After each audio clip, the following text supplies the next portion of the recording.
అబద్ధము ఊరంతా తిరిగి వచ్చే లోపు నిజం గడప దాటదని. సో అట్లా టీఆర్ఎస్ వాళ్ళు అబద్దాల మీదనే ఆధారపడి వాళ్ళు దుష్ప్రచారం చేస్తా ఉన్నారు.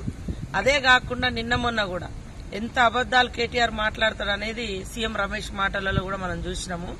మరి ఆయన మాట్లాడిన దానికి సీసీ ఫుటేజీలతో సహా బయట పెడతా అన్నాడు. దానికి సిద్ధంగా మేము ఏ పార్టీతో ఒప్పందం లేదని, మీరు ఒప్పందం అయింది కాబట్టి ఎంపీ ఎలక్షన్లలో మీరు ఎంత డిపాజిట్లు కూడా మీకు రాలేదు.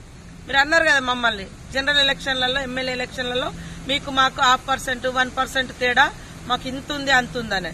మరి ఎంపీ ఎలక్షన్లలో ఎందుకు మీ సత్తా మీ ఎమ్మెల్యే ఎలక్షన్లో పడ్డ ఓటు శాతాన్ని ఎందుకు నిరూపించుకోలేకపోయారు? అంటే బీజేపీతో కుమ్ముక్కైనరు అనేది ఆ రోజు ఎంపీ ఎలక్షన్లప్పుడే తెలిసిపోయింది. ఇంకా స్పష్టంగా సాక్షాత్తు బీజేపీ ఎంపీ ఈ రోజు రాజ్యసభ సభ్యుడు కూడా మాట్లాడితే మరి అదే సవాలు, అదే తొడగొట్టుడు, అదే మీసాలు ఇప్పుడు ఏదో చేస్తాడు కేటీఆర్. అదెందుకు మరి నేను రాలేదయ్యా నీ ఇంటికి, నేను బీజేపీ వాళ్ళతో కలుస్తాను అనలేదని ఎందుకు సవాలు విసరలేకపోతున్నాడు? కాబట్టి వాళ్ళు ఎంపీ ఎలక్షన్లప్పుడు కూడా బీజేపీతోటే కుమ్మక్కారు, ఇప్పుడు కూడా బీజేపీతోటే కుమ్మక్కాయి ఈ రాష్ట్రంలో మరి మంచిగా జరుగుతున్నటువంటి అభివృద్ధిని అడ్డుకునే విధంగా కుట్రలు చేస్తారు.